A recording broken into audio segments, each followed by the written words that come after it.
La la la ya na na na na la la la la la ya la la la la ya la la la la ya ya ya la la la la ya ya ya la la la la ya ya ya la la la la ya ya ya la la la la la la la la la la la la la la ya la la la la la la la la ya ya ya la la la la ya ya ya ya la la la la ya da da bum ba da da ya ya ya la la la la ya ya ya ya na na na na ya na na ya na na na na na ya na na na na na ya na na na na na da da da da. Good evening, good Vok, Shavua Tov, a good week to you, my holy sisters and brothers. Here we are on a Saturday night. The clocks changed last week, so it's a pretty late start. If you're on the East Coast, wow, Yasher Koach, you're tuning in at 11:45 at night. I am so impressed. How's everybody doing? We're going to get off to a great week. It's quite a short daf, so it's a little bit of a good thing when we're late on a Saturday night, and quite an interesting one. Let's light up the darkness. All right, who's in the house on a Saturday night? Lucy in Minnesota, Melissa in Great Neck, Bella in Florida, Nancy in North Carolina, Comfy Cricket, there's a new name. Shalom from Cincinnati, Ohio. Hello, Comfy. Belle in Texas. Thanks, Salanina, watching with half asleep doggy on my lap beside me and the third one chomping on her chew. Your audience is here. Karen checking in from Northern California. Marjorie in Georgia. Marie in Freeport, Long Island, New York. Welcome, everybody. Very quick thought that I heard tonight at Shalosh Sudas, the third meal from Rabbi Luria, a guest speaker in our shul.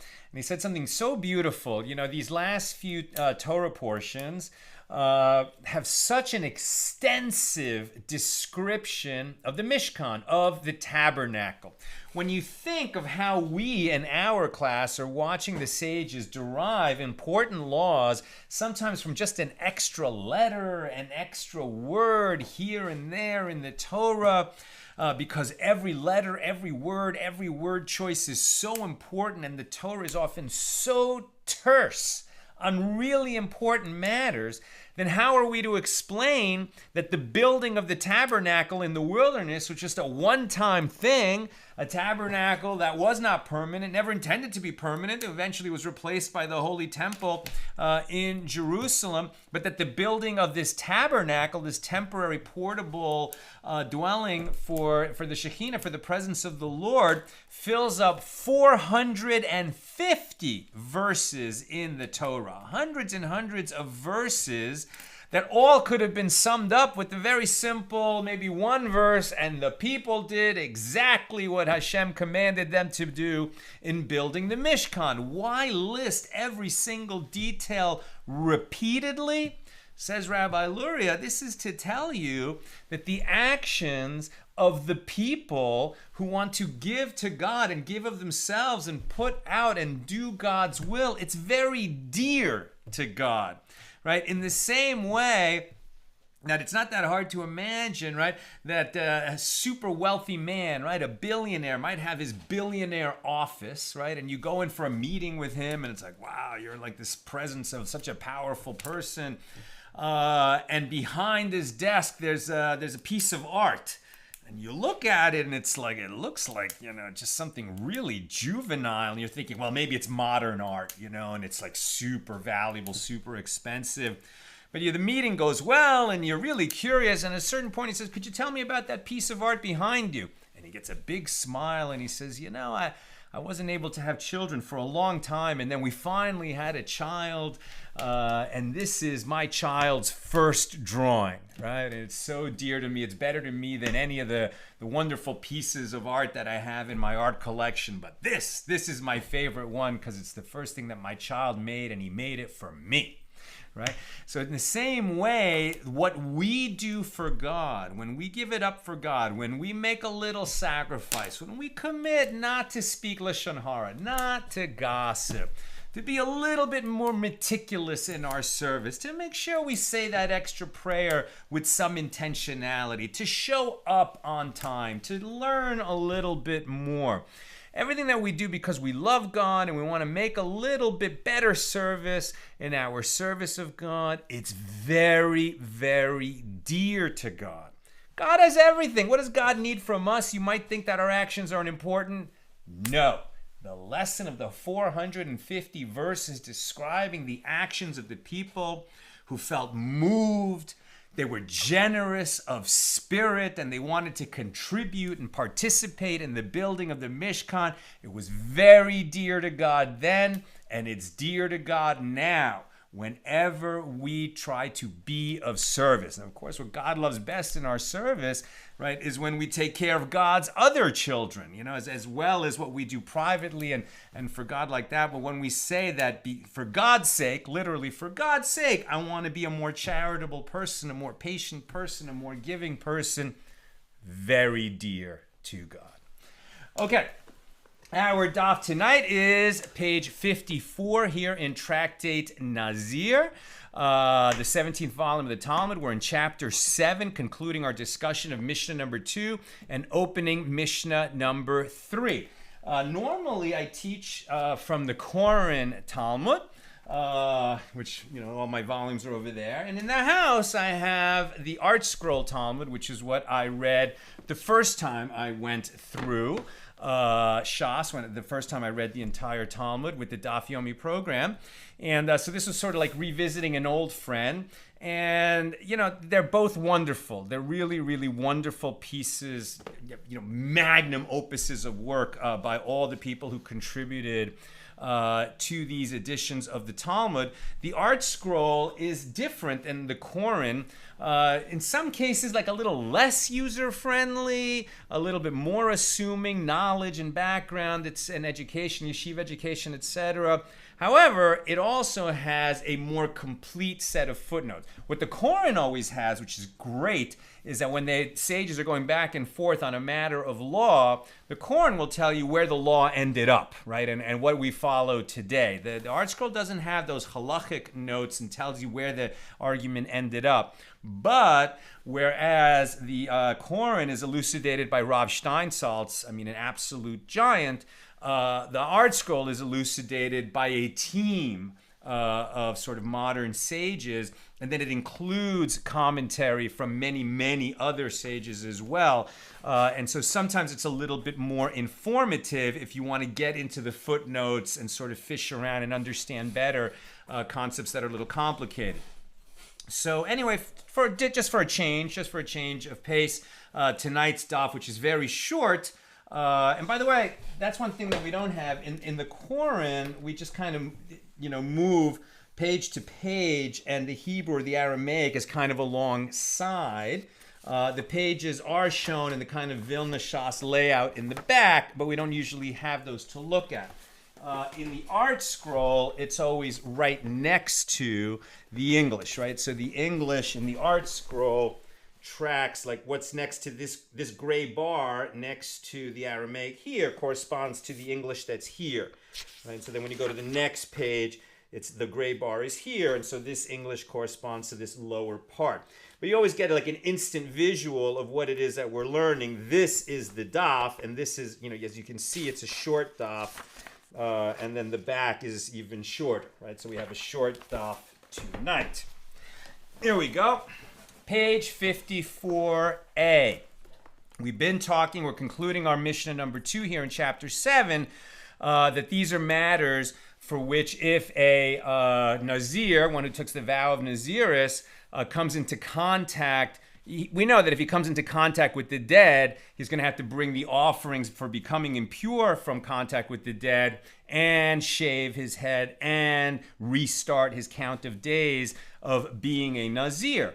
And then in Mishnah number 3 that we're going to get to tonight, where they're going to see some matters that cause impurity but don't trigger his shaving, and we'll see why that is. Okay, so 54a at the top. So the Gemara is now going to cite support for the fact that one becomes tamei, ritually impure, with corpse tumah, for passing over a grave. Right? We've been talking about that kind of as a given many times. This is why a Nazir and a Kohen also is prohibited to become impure for the dead, why they can't enter a cemetery, right? One who enters a cemetery isn't handling corpses, but he will almost certainly walk over a grave and then he'll contract corpse tumah that way. So how do we know this?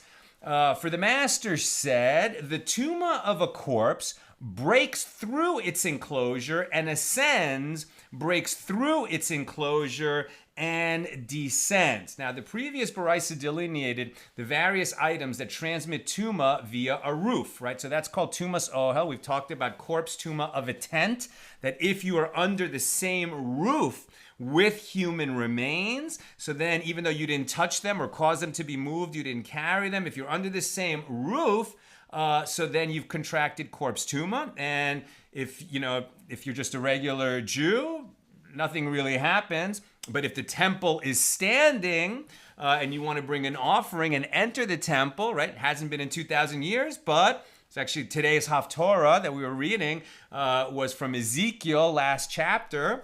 And as we're entering Nisan, all right, the Rosh Chodesh Nisan is on Thursday, and then that's the month that contains Passover. And so we have a special Haftorah that we read on this Shabbos HaHodesh.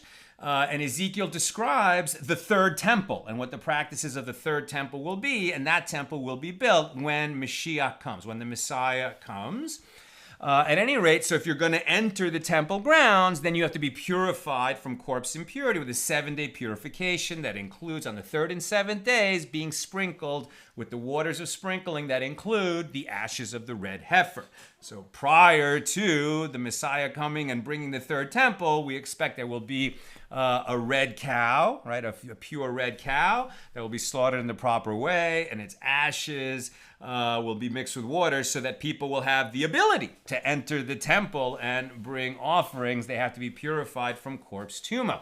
And as we're reading now, and we'll see tonight, we're all assumed to be tamei from a corpse, and that's why we would need this purification. Okay, so the point is here right, so the previous Baraisa delineated the various items that transmit tumah via a roof. Obviously, a full corpse does, and a spine and a skull also, but little bits of bone might not. So it's not the same degree, they're not the same strength of ritual impurity as the full corpse. Now, the Gemara now cites a Baraisa that delineates additional items that transmit tumah by contact, right? So by contact takes sort of, is a lesser degree than through the tent, right? Like a whole corpse will transmit tumah, ritual impurity, by contact, carrying, or the tent. Something that will transmit by contact, but not by sharing a tent with you, is something that's going to have a little bit less, sort of power to transmit ritual impurity. Now, with respect to tumah communicated by touching, Rav Yehuda said, we have learned in a Baraisa, the Torah states, number 3, see, this is something the Kohen does it right in line, I have to go down to the footnote. The Torah states at Numbers 19:18, and upon him who touched the bone or the body of someone felled by a sword. Now the phrase the bone, this alludes to a bone the size of a barley grain. Or someone felled by a sword, this alludes to a limb severed from a living person. Right? So a limb severed from a living person, it's like that limb, we saw this yesterday, was slain in the sense that it won't survive being separated from a person. The person might survive, but the limb won't. And so a limb severed from a living person, if you're in the same room with it, will not transmit corpse tumah to you. But if you touch it, it will. All right? This alludes to a limb severed from a living person, which does not have enough flesh on it to regenerate. So in fact, it will transmit tumah under the same roof, but it won't if it doesn't have much flesh on it, right? If it has enough flesh on it that if it were still attached to the living person, they would heal, then right? Then it would and now that's been severed, so it's like, a fresh arm, as it were, that was severed from a body. If you're under the same roof with it, it would transmit corpse tumah. But if it has rotted somewhat, and so it doesn't even have enough flesh on it to regenerate, then it would only transmit tumah through touching, but not sharing the tent. And this, or the corpse, and this alludes to a limb severed from a corpse, which does not have enough flesh on it to regenerate. The next comment is not part of the Baraisa, and it is included here simply to complete the explanation of the verse. Reish Lakish said, this refers to a grave from before the commandment. What is a grave from before the commandment? So this refers to the status of graves that were, filled by people who died before the Torah was given. Why is this relevant? I'm going to just read the note to you because this is really interesting. And we actually had the question, I don't know if it was yesterday or the day before, about does a non-Jew transmit tumah in the same way that a Jew does when they die? Like, is there any distinction between the corpse of a Jew or the corpse of a non-Jew in terms of imparting this ritual impurity? Remember, if you're haven't been with us before, very important to understand that when we're talking about tumah, ritual impurity, we're not talking about disease, we're not talking about virology, we're not talking about cooties or uncleanliness, we're only talking about ritual impurity, right? This is something that is not visible, noticeable, it's not tangible at all. It's just that we have a set of laws that if you come into contact with the corpse, you will not be able to enter the temple until you go through a purification. And if you're a Nazir, you're going to have to bring the offerings for becoming impure for the dead and restart your count of days and shave your head so that you can do the restart, etc. Now, there is a difference between the Jewish corpse and the non-Jewish corpse. The corpse of a Jew contaminates via a roof, while the corpse of a non-Jew does not, right? So the non-Jew is less impure when it comes to their corpses than the Jew. If you're under the same roof with a non-Jewish corpse, you didn't contract tumah and you don't have to go through the purification. If you're under the same roof with the corpse of a Jew, then you do contract that impurity. But that difference, that distinction only exists since the Torah was given. I'm pretty sure that law was not mentioned in the written Torah, so it was part of the oral Torah that was given along with the written Torah. We learned that at Yevamos 61a. The corpse of a Jew contaminates via a roof, while the corpse of a non-Jew does not. This distinction came into effect only once the Torah was given at Mount Sinai. Before that, the law for non-Jewish corpses applied even to corpses of the children of Israel. Hence, the Gemara uses the expression, a grave from before the commandment, to refer to the graves of Israelites who died before the Torah was given, as well as to the graves of corpses of non-Jews even after the Torah was given. And our verse teaches that although such graves do not contaminate via a roof, they do contaminate through contact. So if you come into contact with a human corpse, whether it's Jewish or non-Jewish, makes no difference, you contracted ritual impurity. By the way, that only applies to Jews, right? Non-Jews don't have to worry, I don't think, about contracting ritual impurity. Although non-Jews can bring an offering in the temple, so I don't know about that. But generally speaking, a non-Jew is not taking an oath of Nazirus. That doesn't apply to them. So in the context of tractate Nazir. But the point is here that a Nazir who comes into contact with a corpse, period, doesn't matter whether it was Jewish or not Jewish, he contracted corpse impurity. But if he was under the same roof with the corpse, only if it was a Jewish corpse did he contract ritual impurity, otherwise not. Okay, so Reish Lakish said, this refers to a grave from before the commandment. And the Gemara now returns to explain its original point, how the Baraisa supports Reish Lakish's position. What is the nature of this limb from a corpse, right? In other words, it's an incomplete corpse. We just have a piece of the corpse, in this case a limb. What is the nature of this limb from a corpse mentioned by the Baraisa? If there is a bone the size of a barley grain in it, well, this is a case of him who touched the bone, and the verse has no need to repeat this. Rather, the verse must refer to a limb that does not have a bone the size of a barley grain in it. And even so it's like it's just kind of some rotted flesh, but there's no bones there. And even so, the Torah included it among the things that contaminate through contact. Right? We've been talking a lot about how big a bone has to be, a bone fragment or a collection of bone dust, for it to impart impurity. But if there's no bone present at all, and yet we do have some flesh, so does it impart impurity? The answer is yes by contact, no through the roof, right? This must refer to a limb that does not have a bone the size of a barley grain in it, and even so, the Torah included it among the things that contaminate through contact. Thus, we see that a severed limb without sufficient flesh contaminates through contact. So the Gemara explains how Rabbi Yochanan interprets this last baraisa in conformity with his opinion. Rabbi Yochanan would say to you, in fact, the baraisa is discussing a severed limb that has a bone the size of a barley grain in it. And if this teaching of the verse is not relevant to tumah communicated by contact, since the verse has already taught that a barley-sized bone transmits tumah by contact, so then apply this verse to tumah communicated by carrying. Right? If you cause it to move, even though you didn't touch the thing directly, but you picked it up and carried it in its enclosure, let's say, then you also contract tumah. And thus, according to Rabbi Yochanan, when the baraisa teaches that a severed limb without sufficient flesh contaminates, it means that it does so only by virtue of the barley-sized bone that it contains. But if it does not contain such a bone, it does not contaminate at all.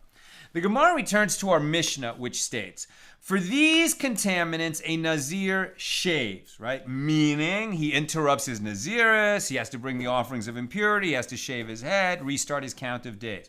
For these contaminants, a Nazir shaves and sprinkles on the third and seventh day to purify himself, because he contracted corpse tumah, and he forfeits the previous days of his Naziris observance, and he does not begin counting his term anew until he becomes tahor, right? He has to go through the 7-day purification before he can start counting days again.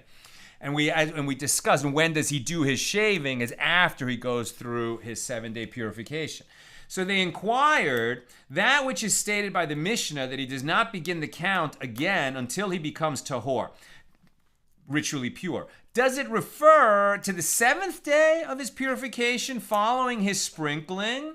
On the 7th day, the sprinkling of the water with the ashes of the red heifer, his immersion in the mikvah, the ritual bath, and shaving his head. And then he waits till sundown. Therefore, who is the Tana whose opinion is adopted by our Mishnah? It is Rabbi Eliezer. Or perhaps it refers to the 8th day of his purification.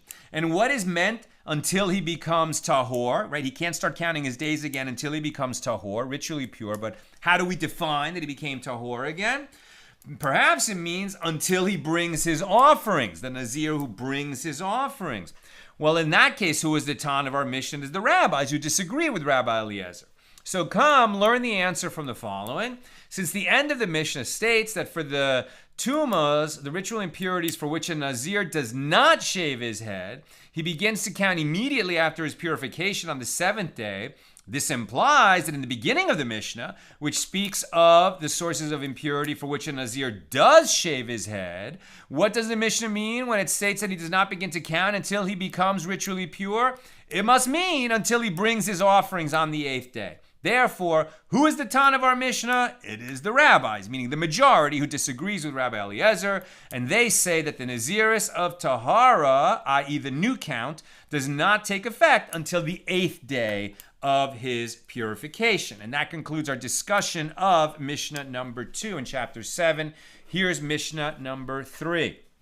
The Mishnah lists various sources of tumah, mostly corpse-related, that do not cause a Nazir to shave his head, even though they contaminate him.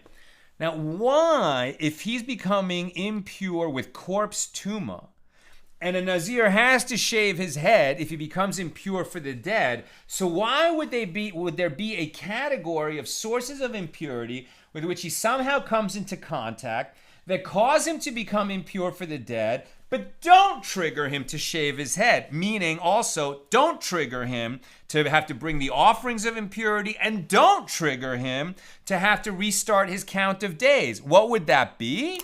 And the answer is it's sources of impurity by rabbinic decree. Right? There are certain cases where a person is deemed impure for the dead.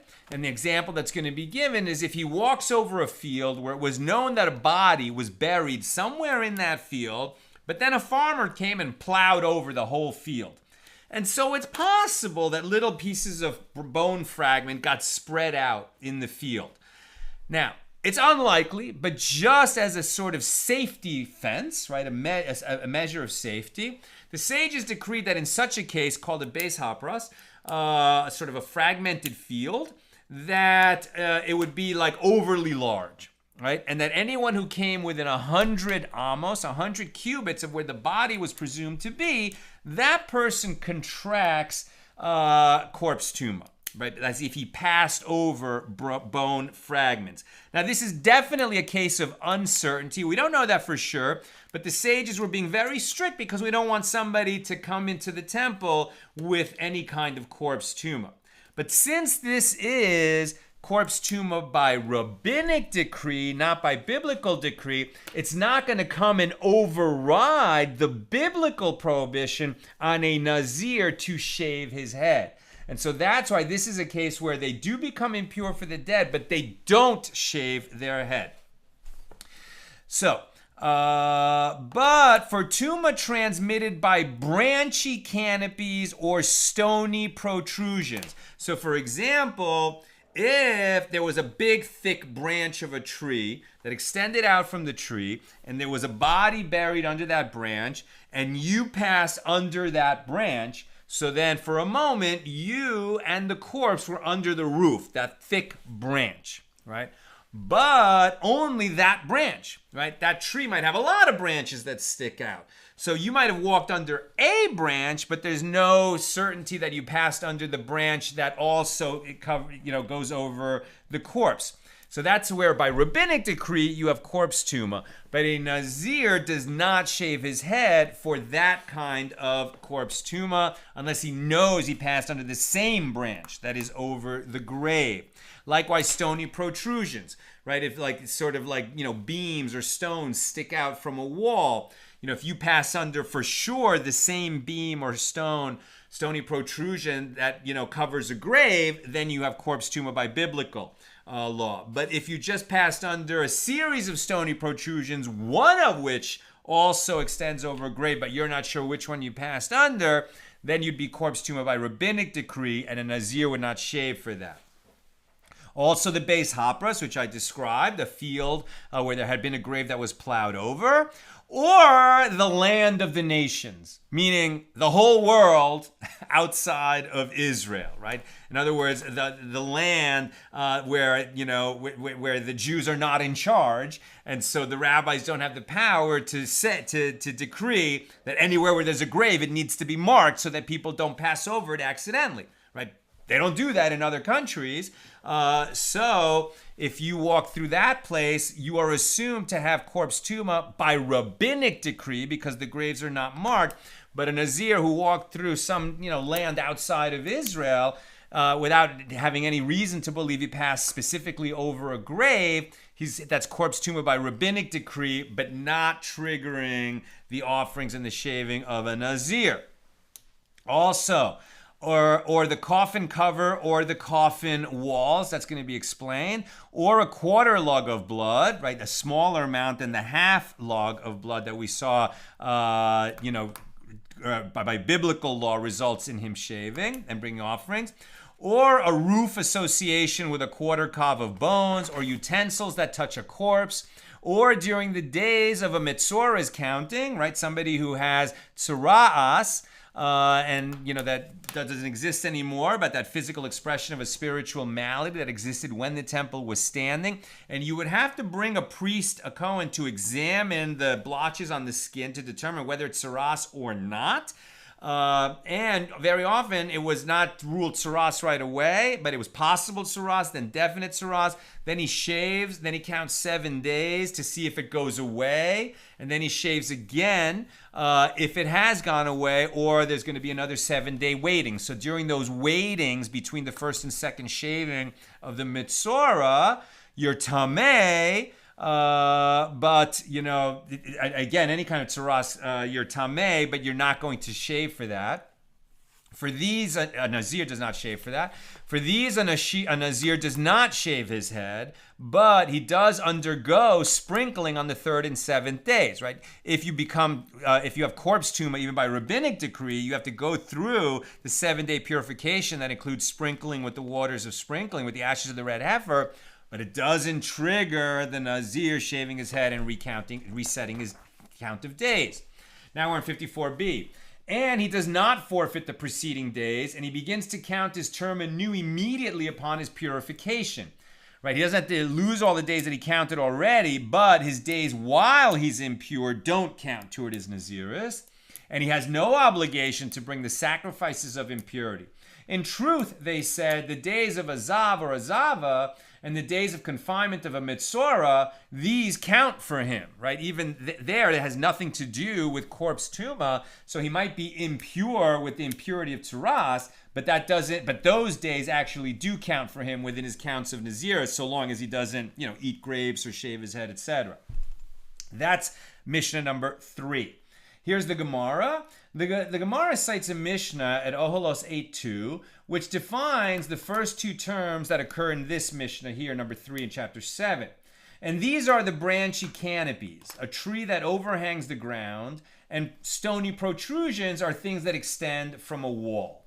Now the Gemara investigates another source of tumah that's mentioned in our Mishnah, the land of the nations, right? Ve'eretz ha'amim. The land of the nations. This is anywhere outside the land of Israel. And the Gemara inquires into which aspect of these areas transmits tumah. And they inquired, did the sages decree tumah on the land of the nations on account of the airspace? Or perhaps they decreed tumah on account of the soil? Now, what does that mean? You have to read the note to understand it. And in summary, what they're asking is, did the sages decree that you become tamei anytime you are over the land of the nations, right? Even if you're passing in the air overhead. Now, they didn't have airplanes, and yet they're talking about the airspace. So if you had some way of passing over the land, right, without an airplane, but without touching the land itself, I mean, you could say you're in a stagecoach, and so you never set foot on the land itself. But at any rate, did the sages decree tumah on the lands outside of Israel simply to discourage Jews from leaving Israel, so that if you did, once you come back to Israel, you have to go through a 7-day purification no matter where you were or what you did? Or is it that they're decreeing tumah on the lands of the nations because of the soil? Meaning that, well, if you walk anywhere in the nations, it is because they don't mark their graves there with the same meticulousness that they do in Israel because of this issue of corpse tumah, that you are likely to have walked over a grave, right? What was the policy reason for the sages to decree that anytime you're in a country outside of Israel, you become tamei for the dead? What was the reason for it? The difference would be in regard to a person who entered its airspace while being insulated from its soil, right? And how do you do that? This is an airplane, right? It's note 11. A large enclosed container with a capacity of 40 sa or more, that's like a bathtub size, or more, does not contract tumah. Moreover, it acts as a barrier against tumah, and someone inside such a container is protected from tumah generated outside it. So you don't have to worry if you're in an airplane passing over the lands. You would not become tamei. Therefore, if someone entered the land of the nations inside such a container, like an enclosed wagon, right, stagecoach, so his status would depend on the nature of the decree concerning the land of the nations. If simply being inside the airspace of these lands is what contaminates, then this person will be tamei, despite the protection of the enclosure. The container blocks the penetration of tumah generated by sources outside it, but here the tumah is a consequence of the person's situation, his presence outside the borders of the land of Israel, in the airspace of the lands of the nations. However, if the soil of the lands of the nations are decreed tamei because of the possibility of unmarked graves, then only someone who passes directly over the ground, thereby himself becoming the tent, himself becoming the roof over the grave, or someone who touches or carries some of the soil which might contain bone fragments, only he would be contaminated. But a person who entered the land of the nations inside a tumah insulated container would not become tamei. So which is it? Did they decree that the entire airspace over the nations, just anywhere outside of Israel, you become tamei, or only if you walk over the soil because of the concern for corpse tumah? Which is it? And the Gemara attempts to decide this question from our Mishnah. Come, learn from our Mishnah, which states in regard to all the tumahs, the sources of ritual impurity listed in it, including the tumah of the land of the nations, but he undergoes sprinkling on the 3rd and 7th days. Now, if you say that they decreed on account of the airspace, why is sprinkling needed when the decree is unrelated to corpse tumah? Does this not show rather that they decreed on account of the soil? But the Gemara rejects this argument. No. In fact, I could tell you that the sages decreed tumah on account of the airspace, and so it's not really corpse tumah, it's just that you're outside of Israel. And when the Mishnah states that sprinkling is required for purification, this refers to the other cases of the Mishnah. Just because you were outside of Israel and then you come in, you don't have to go through the 7-day corpse purification. It's just that you're tamei and you have to immerse in the mikvah, and then after 1 day you're pure again. And the Gemara finds further evidence for this reading of the Mishnah. And this reading is indeed more reasonable, inasmuch as the Mishnah states, or utensils that touch a corpse. Are these utensils subject to imposing the requirement of sprinkling on one who contracts tumah from them? Rather, learn from this that the Mishnah's statement refers, and I'm almost done, to most of the other cases, but not the case of utensils. And likewise, it does not refer to the land of the nations. And we'll pick up tomorrow on this question of what it means. We saw that a sword that kills a person, you touch that sword, it contracts tumah, it imparts tumah in the same way as if you touch the corpse. Now, is this true of any metal utensil? And what about non-metal utensils? If a utensil touches a corpse, right? If my pen touches a corpse and I touch the pen, do I have corpse tumah or not? We'll look at that question starting tomorrow at the regular Sunday time, 6 p.m. Pacific. Let me see if we have any questions or comments here on Nazir 54. While my Google Doc slowly reloads. Bill Eldridge, question about the severed limb, which I doubt has an easy answer, but which sounds intriguing. A hand is cut from a person's body in an accident. However, thanks to the swift arrival of trained medical professionals, the hand is preserved and can be reattached. Does the hand transmit impurity between the cutting off and the reattachment? It's a perfect question. It's the perfect question. I don't know the answer. Now, I would think that's modern, right? I would not think that in ancient times they had the ability that if a finger got chopped off to reattach it by sewing it on. I mean, I don't like when they do that in the hospital. Do they go in and micro stitch every vessel inside the finger and then reattach the finger? Or do they just kind of press it on and attach it? I don't know. But I know that people have had that done and like regain use of the finger. I mean, it's absolutely incredible. So while it was detached, does it impart impurity or not, given that it was reattached? It's a great question. And I think, and also we'd have to ask, does it impart impurity, through a tent the same as it would through carrying or touching? I don't know. Lynn, what does it does not have enough flesh on it to regenerate mean? What kind of regeneration is in mind? I think what they're saying is, that a limb that's cut off, and you look at it, like if that was still attached to a person, it would still look like a healthy arm. But if it was cut off and then it rotted, for weeks or months, right? So like you look at that and you're like, well, that would never heal. That looks like an arm that rotted off, and even if it was attached to a person, that would never heal. So that's that absence of flesh that's enough to regenerate, and at that point, it has a lower level of ability to transmit impurity through contact and carrying. Yes, under a roof, no.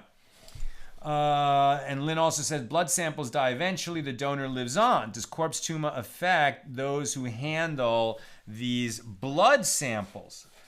So that's a really good question. I mean, remember, we're all assumed to be tamei, right? So, but what you're asking about is, okay, Mashiach comes, third temple is built. Because I think in the old days, right, like they weren't collecting blood samples for transfusions. Like that wasn't a technology I would think that they had in ancient times. So now that you're talking about where somebody could have, a half kav of blood. Now it's interesting. They talk about limb from living people. When they talked about this quantity of blood, that wasn't from a living person, right? That was from a corpse. But maybe, right, you collected blood from a person while he was alive, and then the person died. And the blood was preserved. So the people handling this blood presumed to be tamei. It's a great question. There's much more qualified rabbis. I'm not a rabbi, so there's qualified rabbis to answer that question. I'm not the guy. And finally, Bell, I understand the idea of meeting an old friend when reading the holy books. Each time I read a section, I flash to the first time and I find a deeper understanding.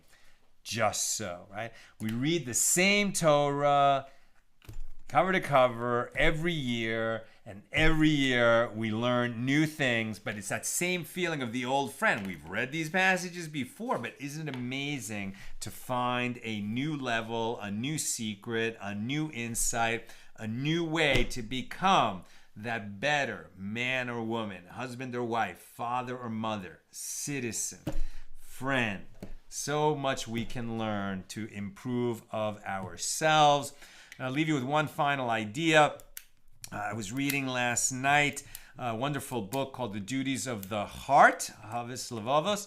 And the writer says, and it's about refining your character, right? And he said that he's going to try to make a systematic explanation of how we learn out from the Holy Scriptures that we're supposed to refine our characters, we're supposed to improve ourselves and become more, menshi, right? Better, more dignified, more respectful, more higher quality people. We always need to be working on that.